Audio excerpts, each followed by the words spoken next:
Please join us in the forum for the next panel, Ellen Datlow Presents Fears.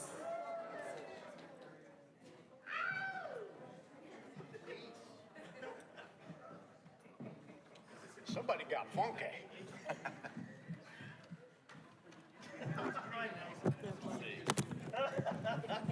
We need another chair, I think. Do we need another chair? Yeah, we need another chair. I'm not even going to reach the water. No, we don't. Hello. Are you sitting there? Oh, We're having Oh, a no, laugh. I'm sorry. Chris doesn't know how to count. Hi. Clearly I do. okay. We're dealing words. I never learned how to read. Hi there. I'm Ellen Datlow, and I'm a short story editor of science fiction, fantasy, and horror. And my most recent book is Fears, which is initially what this panel's kind of about. It's not about the book, but it's about fears. The book is on psychological horror. And I'm going to first have each person here introduce themselves, starting from my left. I'm Joe Lansdale, and I've written a lot of stuff. I'm Theresa DeLucci. I'm a contributor to Fears and a pop culture journalist with Den of Geek. Christopher Golden. I guess I've also written a lot of stuff. Novels, comics, screenplays, video games, whatever. I'm Gabino. I'm trying to be Joe Lansdale and Christopher Golden. In the meantime, I am Eric LaRocca, who you should all be reading. Sadly, he couldn't join us. I believe he has COVID, so we'll send him our best. And me personally, I dabble. I do things. My name is Bracken MacLeod. I'm a novelist in Christopher Golden's Jiminy Cricket. Okay. So we're going to talk about fears and what that means and how people incorporate it into their writing. I would like to start with Joe. Would you like to talk about something that you're afraid of or that scares you, and how that, and if you do choose to talk about it, how do you incorporate that into your writing?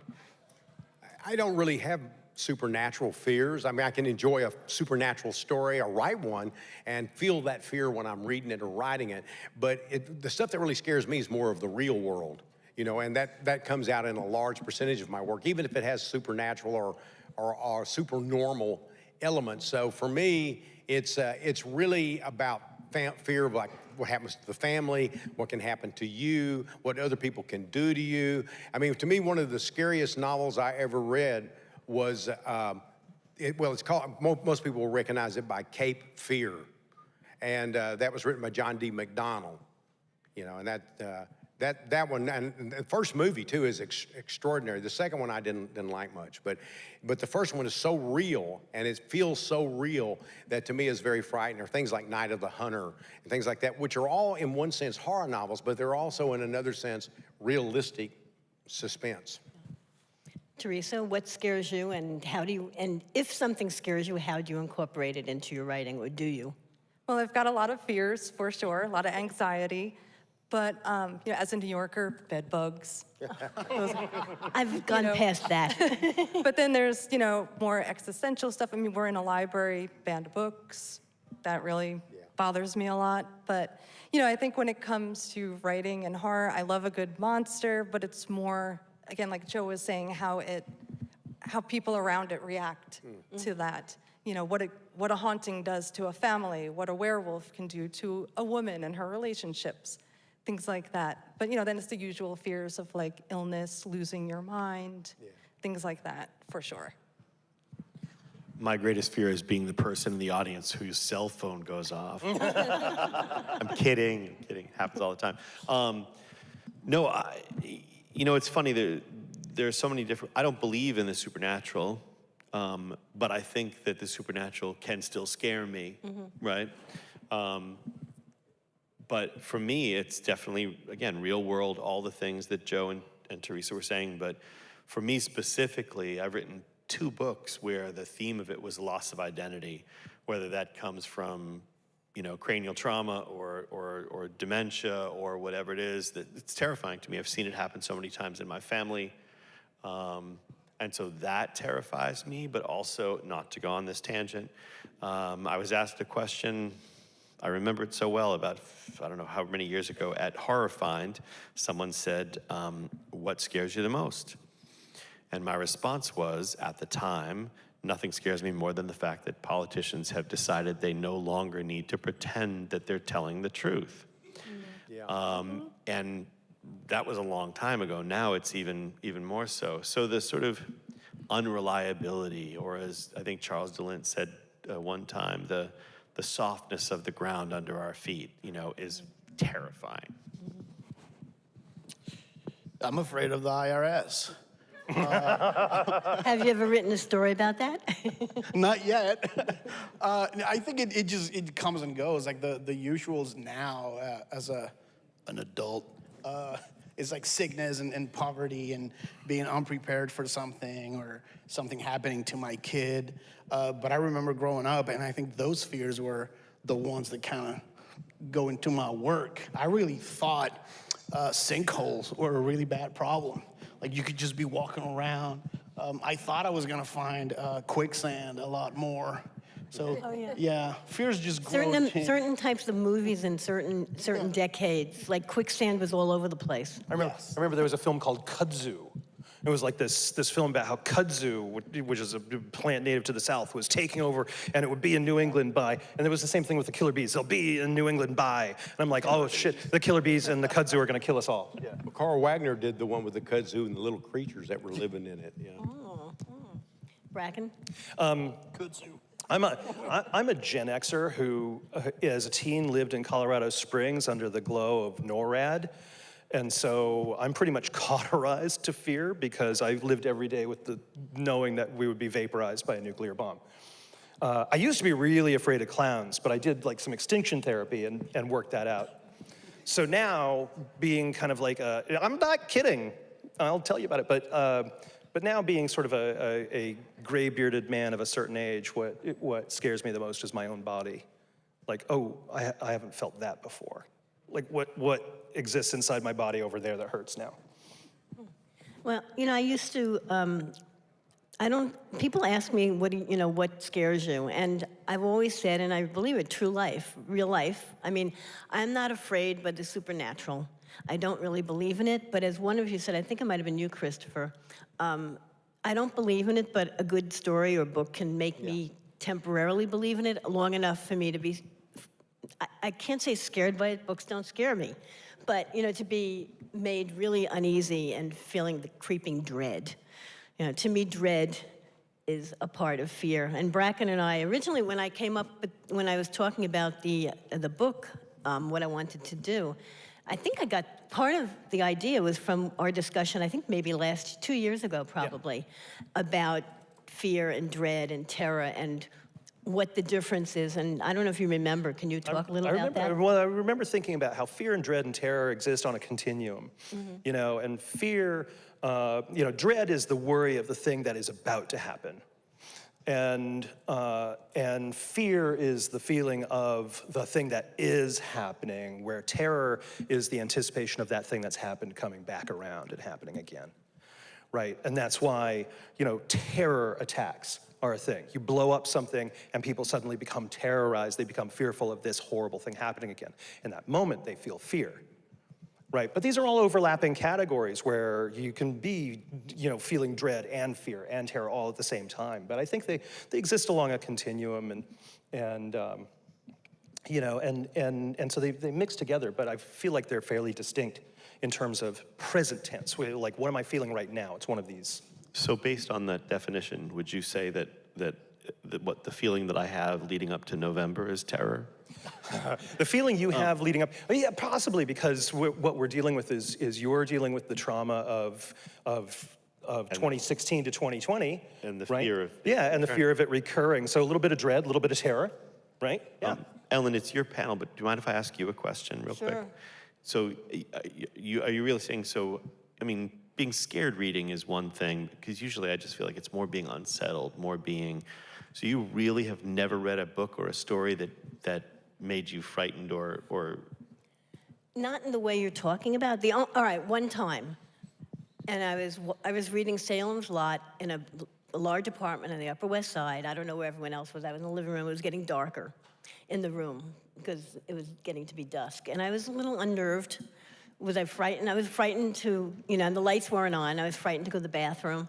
But, that's it. It's more disgust, and I was thinking about that. There are things that really upset me. I was talking to Theresa. I loved John Carpenter's The Thing when I saw it. But I have a really bad, I'm a little anxious about mutilation. And I don't think, I have not been able to see it since I saw it in a preview in a theater. The corporation, the movie company's preview.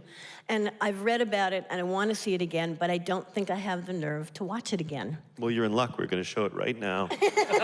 I'll keep my eyes closed. So, is that fear? Am I afraid of it? No, but I don't think it's going to happen to me. So, it depends on what you talk about when you say fear. Again, I do have a funny story, though. I used to work at Omni, and we used to have a book column. And when Clive Barker first started writing, or first going to get published, we published 2 of his stories from the Books of Blood. It was the first American publication of the stories. They came out of the anthology, rather collections that Berkeley was publishing. And Clive came to have lunch with me and our books editor, Murray Cox. Murray was not a horror reader. And Murray saying, I don't understand how you can write horror. How can you write horror? And how can you read horror? Doesn't it scare you? And Clive and I are kind of like looking at each other laughing. It's like, no. And Murray said, I can't read it. It gives me nightmares. I was like, really? Well, it's funny because I say at the beginning that I'm cauterized to it, but I think there's a part of it when we're swimming in these waters for so long, all the tricks. It's like knowing how the joke is told, or like, oh, I see that setup coming. I see where this is going, and I've been there before. There's only one book in my life that's actually ever scared me, and it's because it went to a place I wasn't expecting. It's funny because it's an older book. It was Johnny Got His Gun by Dalton Trumbo. Oh yeah, that's a good one. Which is a book. It's a World War I novel about a young man who gets hit by a mortar round. He loses his arms and his legs, most of his face. He can't see or hear. All he can do is feel and think. And he's got this, as it turns out in the book, he's got this face mask covering up his wounds, and a wire has come loose and is scratching the middle of his forehead. But in his mind, he's absolutely certain it's a rat that's eating his face. And that filled me, it wasn't fear, but it filled me with such despair that I kind of had a moment of kind of existential crisis, like, oh no, I can't anymore. And that's the one time in my life I've ever put a book down and had to come back to it. Well, there's things that, just to add this real quick if you don't mind, is just, there's thrills and there's fear. When I read Salem's Lot, it was really scary to me, but I don't believe in vampires. But it was a delightful kind of scary. The Dalton Trumbo novel is not a delightful kind of scary. But I like both kinds. It's just that I don't believe that there are vampires, but I believe it when I'm reading it, if it's a good book, and I thought it was. But it's more of a kind of a nice thrill, And then when you read stuff like Johnny Got His Gun, that's not a nice thrill. That's a different sort of thing. Yeah. And so I always look for both. It just depends. Supernatural stuff really has to be good for me. The Haunting of Hill House worked very well for me because it was just as much psychological as it was ghostly. And the film's the same with the original film, not the crap they made later. But the original film is very much that way because what is happening? Something is happening, but we really don't know if it's supernatural or if it's something else or if it's some sort of there's a real explanation for why you don't know. And that kind of stuff I find the most disturbing. In fact, The Haunting of Hill House is my favorite horror film of all time. And, but I've certainly been thrilled by many of them, but it's more of a thrill than it's me believing, vampires are gonna get me. But in that moment, I'm wound up in a fun way.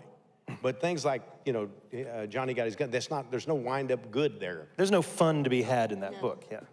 You go, Theresa. Oh, yeah, well, I was going to say, The Haunting of Hill House, that is one of my favorites, too, because I feel the ambiguity of it. Like, that's right. Whose hand am I holding? Like, that scene. Cleo. Yeah, like, that gets me so much, and trying to, like, how does Shirley Jackson do it? Like, it's like Bracken was saying, you're looking at the nuts and bolts of it, and reading it on one level, but then the mind is working, being like, how the hell did they pull this off? Like, I'm sitting here on a subway, it's crowded, people are all around, but I'm in this house with Eleanor and I can't get out. This is crazy. Oh, yeah, You know? and Shirley Jackson, though, did it, and I always wasn't able to know how she did it, because she was just such an incredible writer when she was on, which was most of the time. She wrote very incredible books, and remember with the hand-holding thing, they captured a lot of it in the film really, really well, the original film.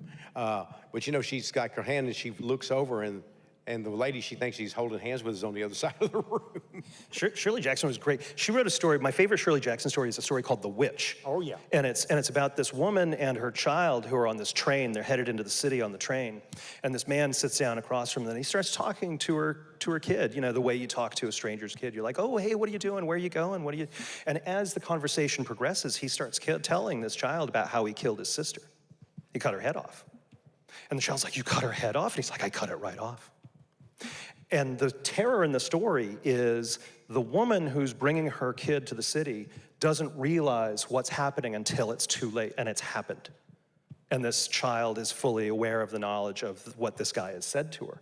And so it's not the scary part is not, I cut off her head. The scary part is, oh my God, this man is telling my child things, and how do I protect my child? It's a masterful story. It's fun. As an editor, I don't care how they do it. I'm happy they do it. One of you, it might have been Bracken, brought up the word despair.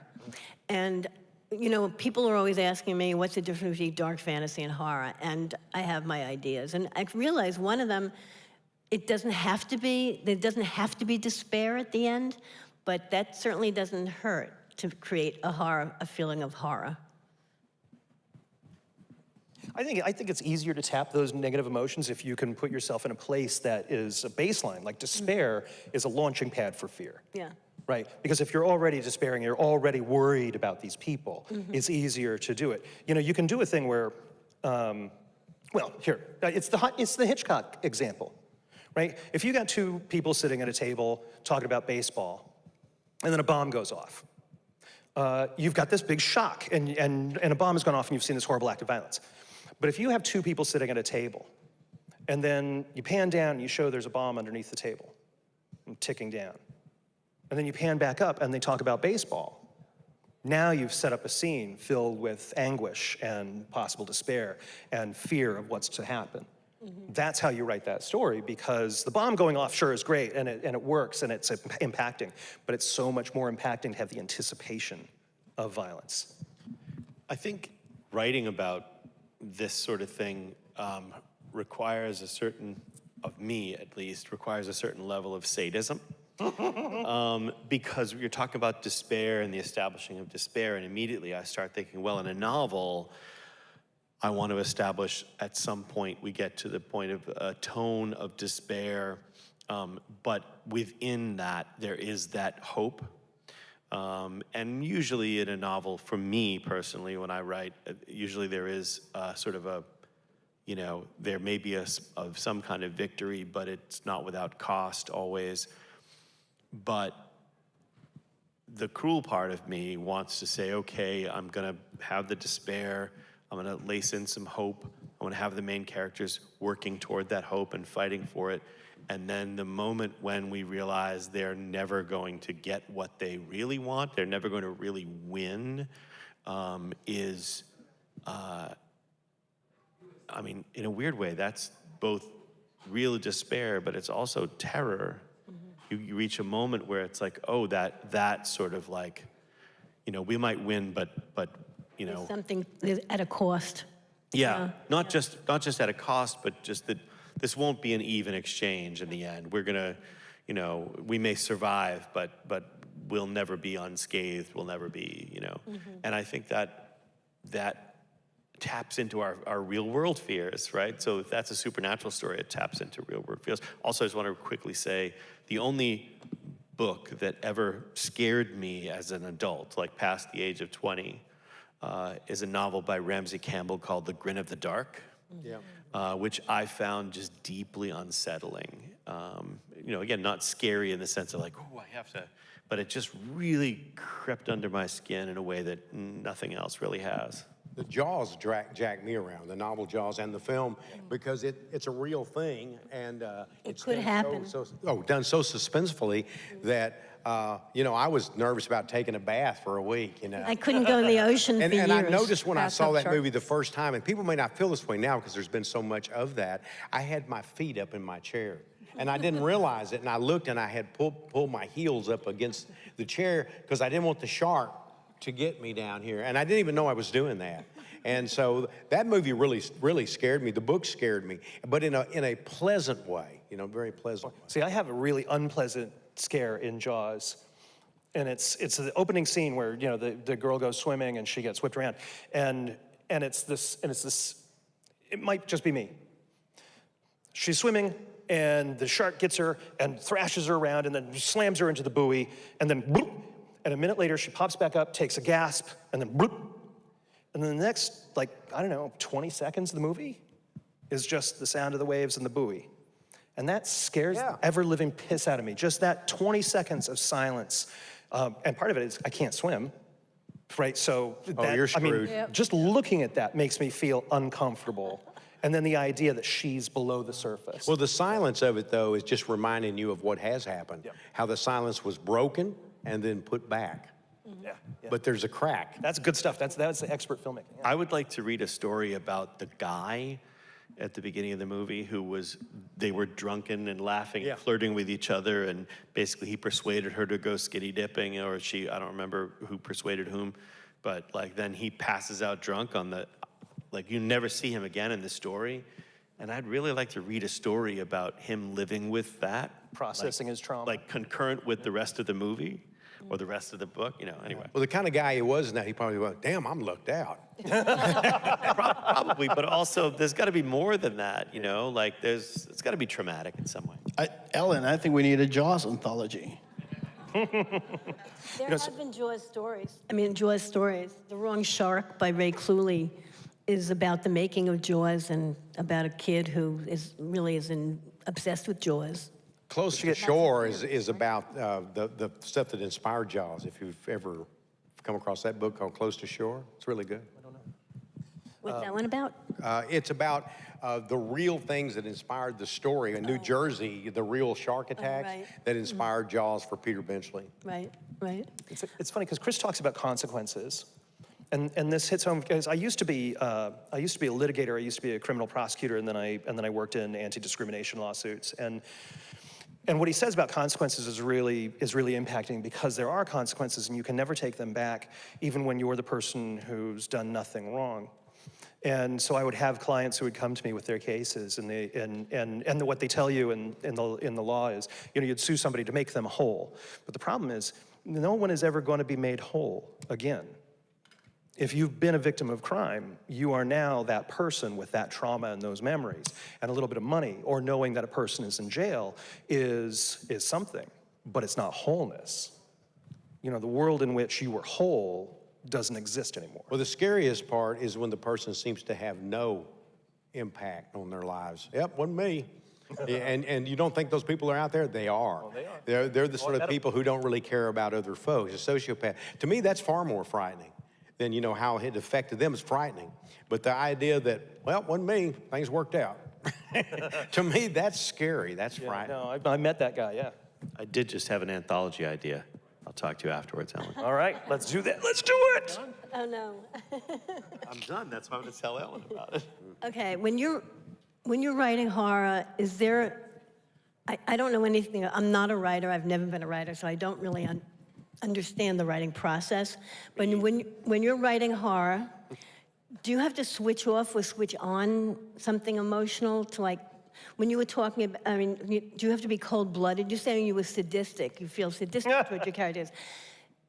Is that a cold-blooded decision to say, okay, I'm gonna do this and I don't care what happens to my creations? I think that as a writer, you need to be manipulative. The idea is that you're the puppet master, but the goal is to hide the strings, right? The audience can't see you manipulating them, even though you have to manipulate them. So no, for me, honestly, so many times I'll I'll close my eyes and I'll get myself into the emotional headspace of what's going on. I mean, there are times when I'm at my desk and I'm got my eyes closed and I'm putting myself in the scene and I'm on the verge of tears, or I'm purposely imagining something and I'm breathing a little hard, or my heart, just to sort of feel it, so that I can try to convey it in an effective way. But I don't know that it would be easy to say there's a switch that I flip to then become the guy who's like, mwah, ha, ha, I'm gonna really mess with you. But I don't think so. I think it's the same instinct, is because if I'm trying to convey an emotion, that could be so that you feel it. But if I want you to feel it, it means that I want you to become as vulnerable as I'm feeling at that moment, or that the character is feeling, so that I can hurt you later. That's... Theresa? Well, yeah, I think sometimes, I write a lot of short fiction, so it's a fun way to get to experiment with different narrative styles, different kinds of ideas for just a little bit. You could take some risk, but for me, my favorite part of writing is you think you know where it's going, and you're going to manipulate these people in this situation, and it's going to go one way, and then all of a sudden you'll get this flash and be like, oh wait, what if this happens? Oh man, that's horrible. Where'd that come from? Yes, do it. And that to me is thrilling, and that's one of my favorite parts of writing horror, where it's like, you get scared in that moment of thinking up and being like, oh my God, where'd that come from? In not just horror, but in any writing, for me at least, because I've written in all kinds of genres, the best moment is where I'm in the middle of writing something. It could be a novel, a story. I might have written 200 pages of something, and I think of something that I know will seem like I thought of it from the beginning. It will make me seem to be much smarter than I actually am. Because you go, oh, that's really good. I'm never going to admit that I didn't have that in mind all along. Gabino? It's a weird thing, because I've heard you talk about how you don't understand that process. I think some of us don't understand it either. Yeah. Like I was just listening to Christopher talk about closing his eyes. And for example, for House of Bone and Rain, the inciting incident happened to me and my friends. One of them had a mother who was working at a club, and there was a drive-by. She took 2 bullets to the face and dropped dead. So I couldn't just write that for the sake of writing it. So I had to live with that for a while and go digging and remember the pain and the tears and how we all cried and we swore we were gonna get revenge. And in a way, it's like, in order to hurt you, I gotta hurt myself first. I gotta go into that dark area and then write from there. And then the hard part is emerging from that and going like, now I gotta go play ball with the kid. I wanna stalk the woods at night with a knife on my face, just like, but I can't do that. I gotta go get groceries and do laundry. So it's like, you go to that spot, and then I don't think I can scare you or make you feel unsettled. Like, for example, Brian Evanson has never scared me with his story. He's made me feel very unsettled. Yes. So I don't think I can do that to readers if I can't do that to myself first. So in order to write that, I have to believe it and see it and be scared of it and be uncomfortable and sit with it, and then it comes out, and hopefully it works. Yeah. Let me just add to correct something, not correct, but just to say, Gabino and I both have talked about hurting our readers. And I just want to say, like, I feel like horror fiction, when it's really working, when it's at its best, for me, makes you go through all of that stuff. But at the end, it's just sort of reminding you what the human condition is, what we feel like as people, what it's like to endure things and come out the other side, that there is, obviously evil and darkness and all of those things, but that we're combating them. And so in a weird way, the more vulnerable that an author can make a reader, and the deeper the author can sort of dig in, the better the catharsis at the end of the story, the more you can go, oh, okay, I get it. And now I can sort of, if this person can stand against the darkness, so can I. I don't know, Well, I think, it's so much of writing for me is like method acting, in that I inhabit the characters, maybe not their consciousness, but their emotions, their emotional states, and their experiences. And, Paul McCartney told me never to drop names, but But Jack Ketchum once told me that you know, he was very of the mind that if he wanted the reader to feel it as they were staring at the page, he needed to feel it as he was sitting at the typewriter. And I fully embrace that. So if I'm looking for someone's despairing emotional state, I'm looking for my own sense memory of bad experiences in the past. What's hard for me, actually turning it on is not so hard, because I can access terrible memories. I've got a lot of them, right? But the hard part for me is I wrote a book called Closing Costs, which is about a home invasion thriller. And I've got these people who are being held captive in their basement, and the person who's holding them captive is a terrible guy. He's a person that I don't relate to at all.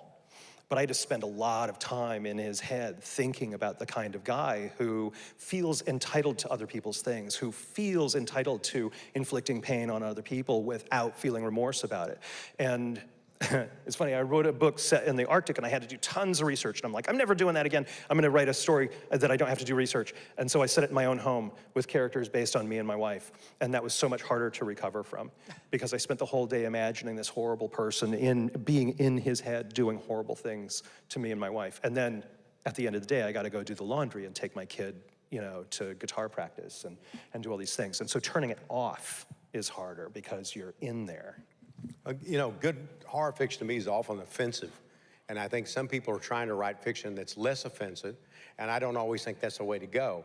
I'm not saying that you can't do that, but what makes horror fiction scary is that there are offensive things happening. There are dark things happening. And it can be people, it can just be the incident, you know, but I always found that a lot of my, I think, better stories are also humorous. And now, humorous not in the sense that of total relief humor, but just the opposite. You get kind of relief, but it makes things worse. You know, you're going, why am I laughing at this horrible thing? And if you're successful when you write it, you give people that moment to laugh, and then you give them that moment to go, oh, why did I do that? I shouldn't have done that. And it's a hard trick to pull off, by the way. I think exactly what you're getting at. I don't think of it as offense, I think of it as transgression. Like comedy. Same thing. Yeah, the same thing. Comedy and horror are two peas in a pod in that they both rely on transgression and setting up a normal situation and then undermining it in a way that upsets you. So, you know, I could say, you know what really troubles me is the state of the world. Or I could say, you know what burns my ass? Fire 3 feet high. And the transgression is that I've given you an answer that isn't honest and is stupid, but you laugh because it's unexpected, and that's what horror and comedy should be giving you, is the unexpected answer, the one that's fire 3 feet high. Yeah, you know, and you can set up things where, yeah, you're like a husband and wife talking. This is just a general off the top of my head. They're talking, they're having a good time. You know, this feels very loving and all of that stuff. And then you start to hear little things in one of them's voice, maybe both of them, that cracks just a little bit. And you realize one of them's going to kill the other one, you know, but they're not saying it openly, but there's something, you know, going on between them. Well, to me, that's scary kind of horror. And I did a story for Ellen once. Well, actually, I didn't write it for Ellen. It was picked for you, called The Phone Woman. And to me, that's one of the really bothersome stories, because it's about a family man who meets this woman who comes to his house to use the phone, and she's obviously not right. Well, this actually happened to me. The Phone Woman was a true story. But to write the story as fiction, I had to extrapolate and show that this guy somehow had this moment when he realized here's somebody he could kill and get away with, because he really wanted to do it. And you start to see the beginning of somebody who's probably going to be very, very unnice in the future. And you can even wonder, has he been unnice in the past? And yet he has a wife, he has kids, he has a home, he has a job, but there's something off kilter that you don't realize at first, because the story's kind of funny. It starts off funny and then suddenly it's not. I wrote a story called Night They Missed the Horror Show, which I think is probably my most well-known story. And that story to me it's dark, it's offensive, it's racist on the surface, but it's an anti-racist story written about these people. And you begin to realize, oh my God, these are horrible people. And then you meet people worse than they are. And there's a point when there's a lot of humor in it, people are laughing. And I said, now if they're laughing when I reach this point, I've failed. Then they just read it wrong. And then when I got to that point when I was reading aloud the first time, everybody went quiet. said, I got them. Now they understand the point I'm trying to make with the story. Because I think stories should be fun, but I think some stories are there to make a point. And I grew up with racism in the South, in East Texas, and I saw things that I don't even like to think about. But I decided that some of these things had to be written about because they would be forgotten. And sometimes we want to cover that sort of stuff up. And let me tell you, for black folks, brown folks, whatever, in East Texas in the 1950s and 60s when I was growing up was not a pleasant place to be. You know, unfortunately, I never saw anything like a lynching or things like that, but I saw some pretty horrible stuff. So is it fair game to use these things in a story if you have a point to make with it? And I felt like it was, you know. But horror can be social, it can be political, it can just be amusing, and it can just be horror in the sort of supernatural sense, which I don't believe in. So for me, that's something I enjoy in a different way. So there's so many avenues with horror, and you don't have to stick to any one. You can write whatever works for you. And that story to me is one of the most powerful things anti-racist things I've ever written. And I wrote quite a few because I grew up seeing it. You know, I remember just when people would go to the movies, they had to go upstairs and they had to go around like we couldn't look at their faces. I mean, how horrible is that when you really think about it, you know?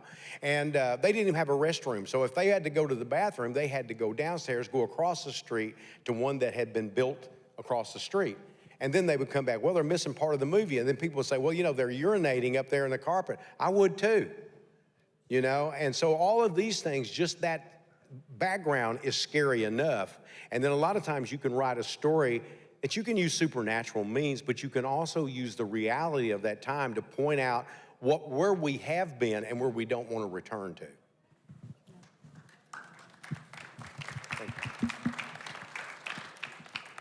Do any of you want to talk? I'm sorry.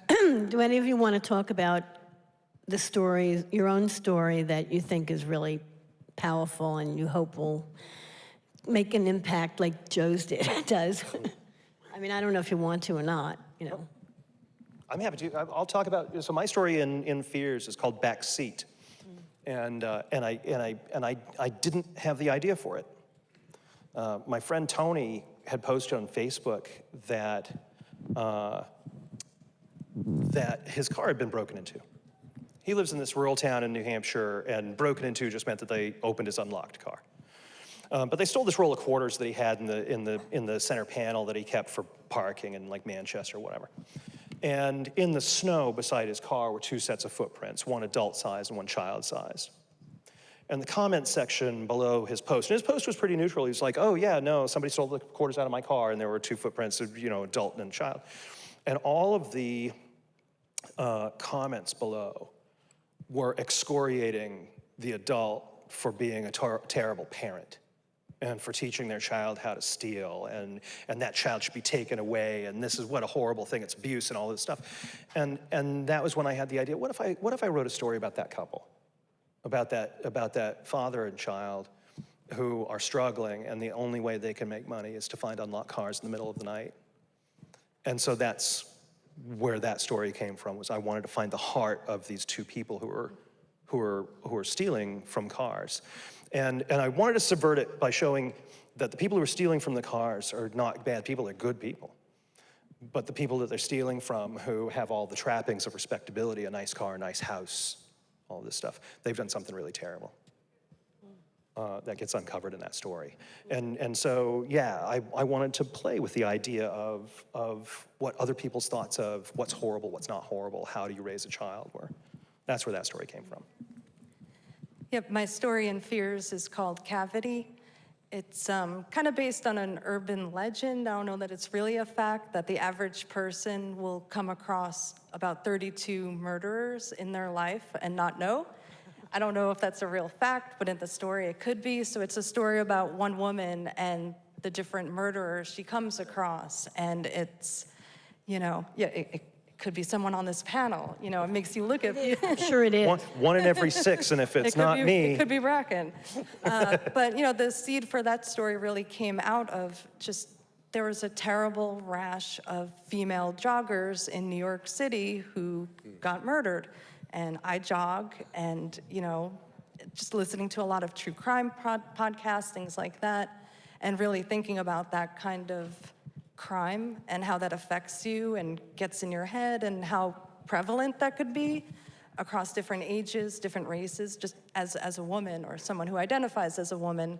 So I wanted to write a story about that, but then kind of give it a sense of control or a sense of some kind of justice where maybe you don't get that in the real world every day. But it was a way for me to kind of work through some of that fear, you know. Chris Gabino, do you have any that you would like to talk about? There are a number of stories that of mine that I particularly like. When you were talking earlier about humor and horror, I consider myself not funny, but I wrote a funny horror story called "Put on a Happy Face," which is about a guy who is not funny. But anyway, I won't bore you with the story of it behind it, but I think the one story of mine that I think I might be proudest of, not the scariest story, but the one that disturbs me the most, is a story that I wrote a number of years ago called "The Hiss of Escaping Air." And that story is about a woman who's getting divorced from a powerful film producer in Hollywood, and she hires she has come to believe over time the legend that her husband told her. He has a big collection of Hollywood memorabilia, and he has a thing called the red balloon, and he believes that as long as that balloon remains sort of supernaturally extant, that it remains inflated, that it's in his collection behind glass, that he can never be sick or die.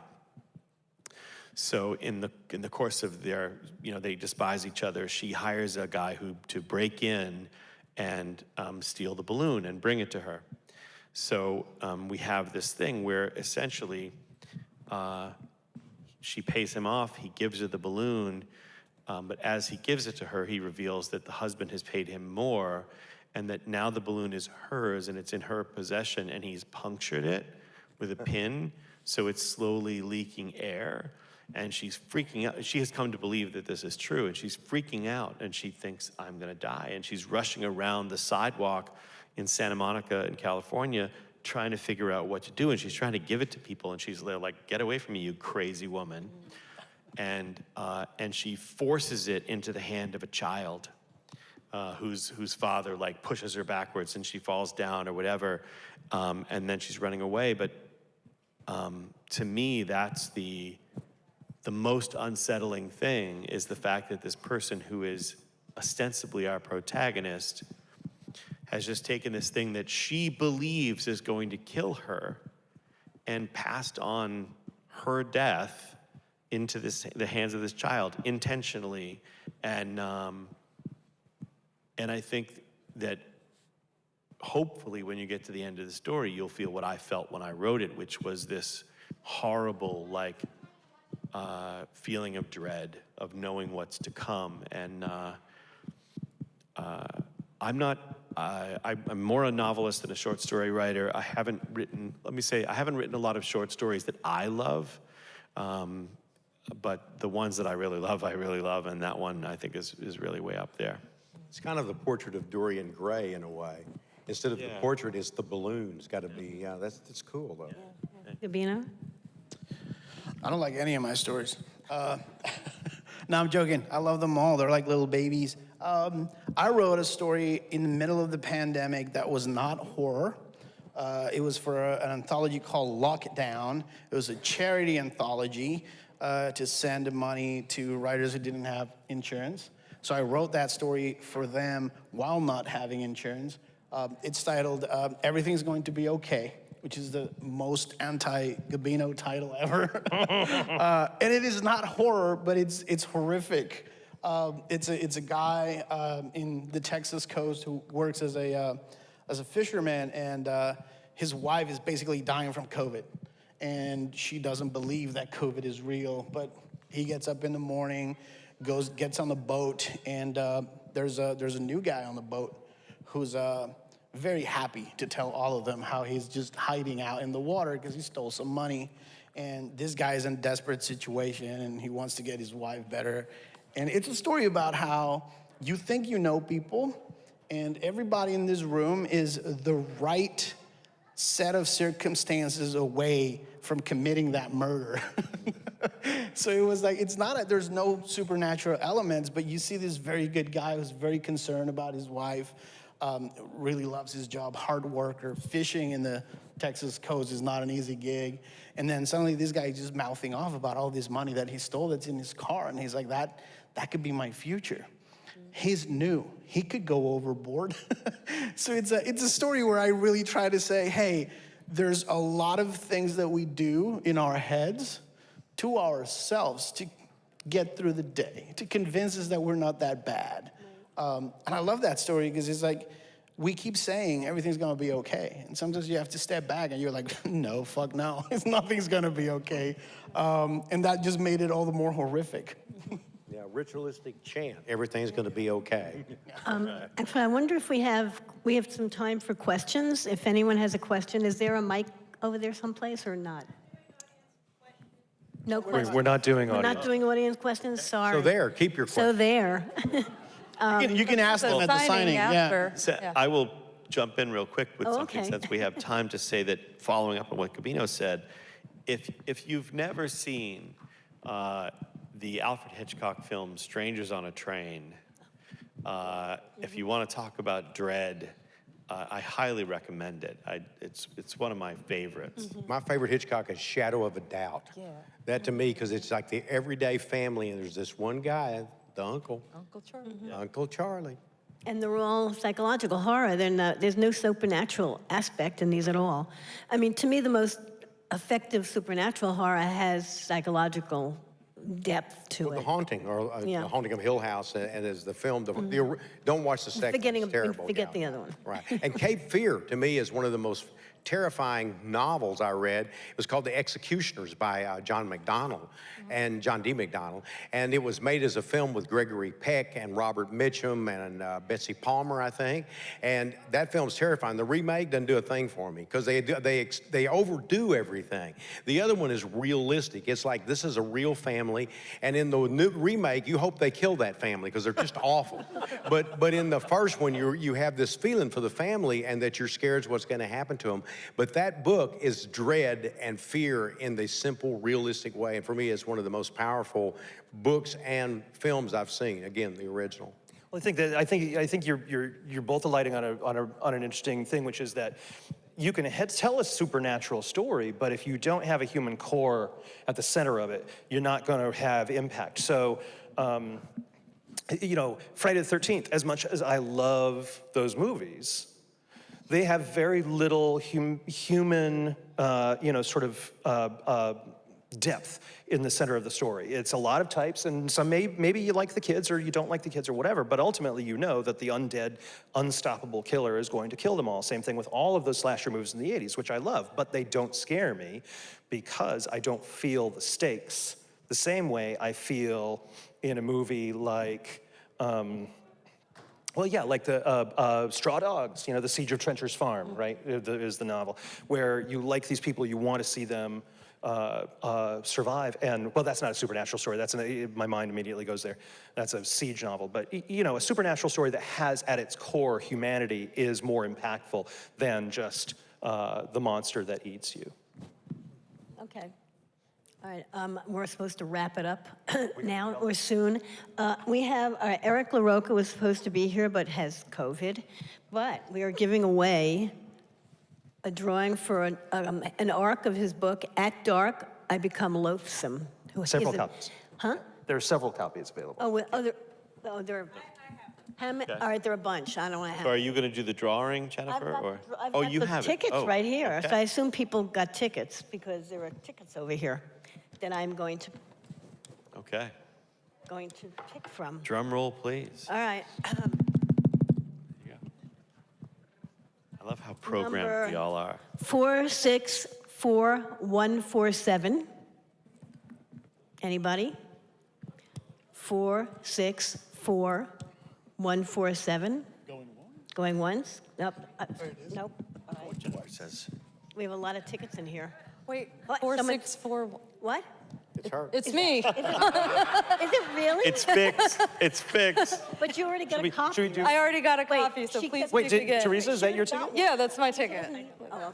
Fixes in. Oh, yes, It's okay. fixed, Okay. sorry. All right, here's another one. Let's hope it's not someone else here. Where did you get the ticket? I never got it. Because I bought books in the bookstore. Oh, anyway. Oh, okay. All right. Okay. 464140. Anyone raise your hand or yell? 464140. She has that ticket too. Yeah. And I'm we like, could do- let me check my other pocket. Could we, No? Could we do acrobatic feats, like the first person to do a somersault? Yeah. Maybe not. I think they're all 464. You gonna try the somersault? Go. Okay. Oh, Oh, or trivia. did someone raise their hand? No? Okay. Let's Next do- one. Go ahead. 464144. 144, anybody? 144 going once, going twice, you lose. Huh? What? Who wants Right here. one? Right there. Look. All right, all right. there. You have enough, okay. Do Brave you have soul. enough that way? Okay. Young lady, the One way here, back. too. There's one Don't here forget the also. way back, No, yeah. the furthest back. Yeah, the Jennifer, there's furthest another back one. over I there. throw this to whoever. They were, Wait, Jennifer, yeah, the, they're horror fans. oh, okay, all right, okay. And now the last copy, you have to fight for it to the death. Who's? Yeah, Keep it if you yeah, want. no, I have No, she another. has one. There are two more left. Oh, there are more than two. Right here. There are more. Oh, no. Jennifer, someone here. I was all excited to do trivia. A lot of people did. I was Is like, that all what was of the name of the shark in Jaws? I don't know. Jennifer, are there any, this guy over here? If you don't know Right, that, Bruce. we're in big trouble, yeah. If we don't have somebody who knows that, we were in big trouble. Joe Hill didn't know that. It's his favorite movie. I informed him of that. Yeah. He knew that. He did not know that. Cool. He also didn't know how to pronounce Haverhill, but that's all right. Is that it? For sure. Okay. Thank you, everybody. And I'm sorry you can't ask questions, but you can come up afterwards. Thank you. Thank you. I'm gonna go grab that before I go to What? the signing room.